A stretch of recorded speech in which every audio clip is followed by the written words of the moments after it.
Hello, BookTube, and welcome back to March Mystery Madness, a great, beloved old BookTube event now in its 9th year, celebrating murder mysteries in all their infinite variety. I had so many plans for March Mystery Madness 2024, but then I had a week-long guest, and that derailed a lot of things in a good way, the best possible way, but still, I haven't yet been able, quite, to get back to March Mystery Madness, and we've only got a week left.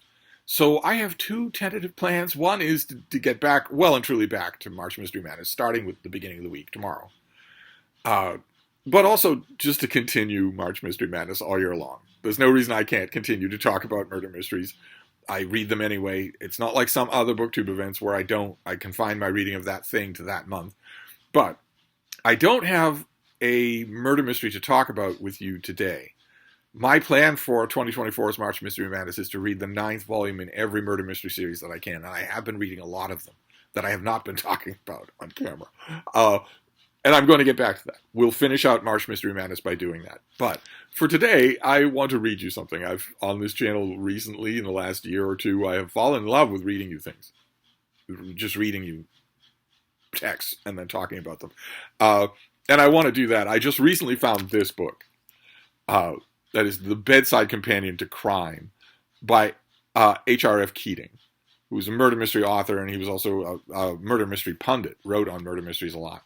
And this is a thin little thing that is meant to be on your nightstand. It's quick, well-illustrated chapters chatting about different... It's not a murder mystery anthology. It's just chatting about different aspects of the murder mystery genre.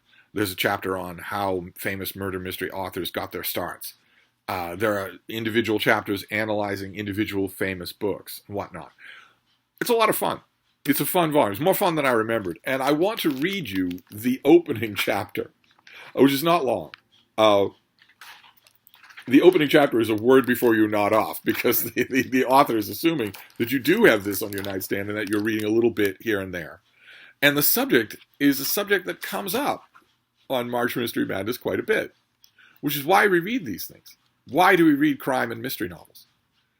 And the author has some wonderful, entertaining thoughts on the subject. So I thought I would read this to you. I'll read an excerpt from it, just in case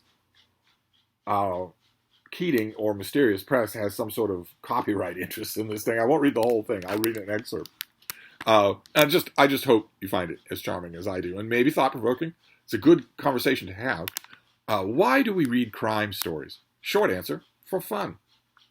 And indeed, there is plenty of fun, of simple enjoyment to be found in mystery fiction.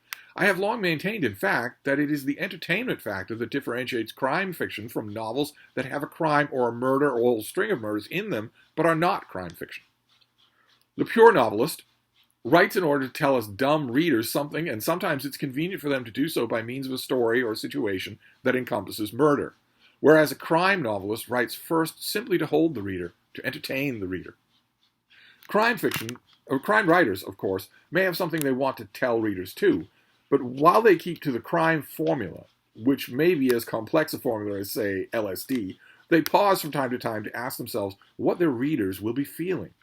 And if it's boredom, or the shadow of boredom, they do what Raymond Chandler said he did when he got into a jam: have a man come in the door with a gun. In the course of entertaining in this way, in all the years since there has been mystery fiction, say from the first publication in 1841 of Edgar Allan Poe's story, The Murders in the Rue Morgue, and Poe had something to say in that, intriguing tale though it is, crime writers have produced an immense mound of fun facts. Fun facts, I call them, for want of a better description. But by them I mean all the oddities and interesting bitser that have slipped into the pages and indeed exude from the lives. So for this bedside companion, and you can read it elsewhere, really, I have garnered as many of these fun facts as I could, find or remember, and arrange them in neat piles with little flags on top like the ones on sandwiches at big tea parties give a hint of what's inside. But perhaps before tucking in, it might be an idea to be reminded about indigestion. Not everybody reacts happily to cucumber or crime. The art I love has as many detractors as aficionados. Most of the rude things that have been said about it over the years I have contrived totally to forget. But some of them linger. There's a verse from Punch which I can't say I have recalled with bitterness ever since 1925, as I wasn't born till a year later. But I have had it in the back of my mind, irritating as a fragment of gristle at the back of the teeth, ever since I first came across it. And then he gives the little verse about mystery fiction. Detectives incredibly stupid, and villains unspeakably vile. The usual presence of Cupid, the usual absence of style. A heroine brave and resourceful, dread poisons, infernal machines. A hero alert and of course full, whenever they down him of beans. Not even the splendid rhyme of resourceful can bring me to forgive that ancient magazine for its libels. You have to admit, resourceful is a pretty good rhyme. I can, I suppose, forgive Graham Greene, who meant Brighton Rock to be a crime story before it got out of hand. However, for a very disparaging remark he once made about a favorite book of mine, Margie Allingham's The Tiger in the Smoke. After all, Greene was going up the mosquito-infested, heat-palpitating River Zaire when he read the book someone had lent him. But isn't he a bit harsh? Quote, a most absurd, unreal story. It didn't even pass the time. It was an irritation. Only for the love I bear that marvelous writer am I prepared to overlook his lapse. But a comment by another novelist, more or less of Greene's time, L.P. Hartley, I cannot overlook. What becomes of justice? He wrote in an essay called The Novelist's Responsibility. It is hoped to be completely drowned in compassion. Detective stories have helped bring this about, and the convention that the murderee is always an unpleasant person, better out of the way. Well, I know my addiction is a bit of a vice. How often have I let important matters slide while I attempted to discover who done it? But I don't really think our simple entertainment can be that guilty. But of course, the major indictment mystery fiction has had to face is an essay by the distinguished critic Edmund Wilson. Naturally, it's going to be a critic that gets the foremost spot. The essay is called "Who Cares Who Killed Roger Ackroyd," which is a great essay. It is a great Wilson essay. It comes in his collection Classics and Commercials, and downright nasty though it is about our patch of literary landscape, the Midden, I must admit it's written with tremendous, even delightful verve. Mr. Wilson begins by referring to an earlier newspaper article in which he had cascaded a number of crime stories that he had looked at, not having otherwise read any since his Sherlock Holmes days. That piece, he says, quote, brought me letters of protest in a volume and of a passionate earnestness which had hardly been elicited even by my occasional criticisms of the Soviet Union. In deference to the storm, he undertook to read books that his correspondents had recommended, foremost among them Dorothy Sayers' novel, The Nine Tailors, which is, of course, on my mind for To the Nines, March Mystery Madness. And here's what he had to say about it. Quote, it seems to me one of the dullest books I've ever encountered in any field. The first part, he goes on, contains, quote, a lot of information of a kind you might expect in an encyclopedia article on campanology. I skipped a good deal of this. He then describes Lord Peter Wimsey as, quote, a dreadful, stock English nobleman. I had to skip a good deal of him, too. Well, I myself would not put the book amongst the very topmost of the field, though there are those who would. Indeed, it heads a list of the best 10 compiled by Dr. Eric Routley at the end of his thoughtful and interesting The Puritan Pleasures of the Detective Story. But I think Mr. Wilson simply got hold of the wrong end of the stick. Or even the wrong stick. He was looking for a novel. He should have been seeking a detective story. And a detective story, as I hope to show, is something that only looks like a novel proper. Though, since Mr. Wilson produced his diatribe, we have evolved something we could call a crime novel. Something which, at its best, successfully marries the novel and detection. So let me give you, and the shade of Mr. Wilson, I refrain from saying whether his lack of insight may have landed him, my case for the defense. Why do we read crime? First, a sociological explanation. Human beings are constrained to live in societies. Societies imply rules. Rules are, of a necessity, restrictive. You must drive on the left or on the right. But really, we would like to drive right down the middle of the broad highway. So, imagine when then the storyteller under the palm tree or at the communal fire, what stories does he tell? Tales of a person, like his listeners, who is able to defy the laws they must submit to. He is the criminal, the arch-criminal even, hero of sensational literature since Sherlock Holmes, which Sherlock Holmes' knowledge of reported Dr. Watson in his study in Scarlet as being immense. So much for the sociological answer to the question. What is the attraction of crime? But there is also a psychological explanation. It goes, broadly, as follows. Human beings require an optimum level of stimulation in their lives.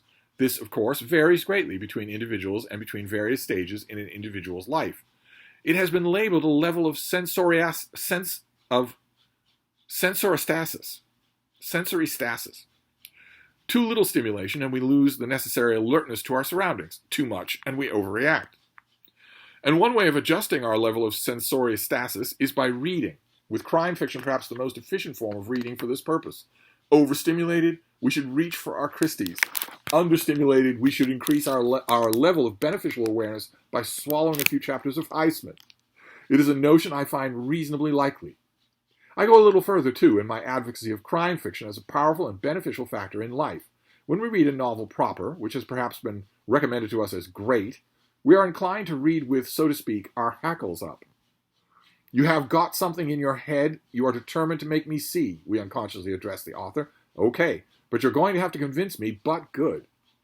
When one reads a crime story, however, one's guard is down. What one says to the author is merely, bet I can guess who done it before you tell me. Or sometimes, hey, entertain me. And if then he or she wants to, the mystery novelist can slip in surreptitiously, appropriate method, a view he has or which she wants to put over of the way the world is. Case rest. And I want to know from you, does the case rest? Why do you read crime fiction? And also, do you agree with Keating?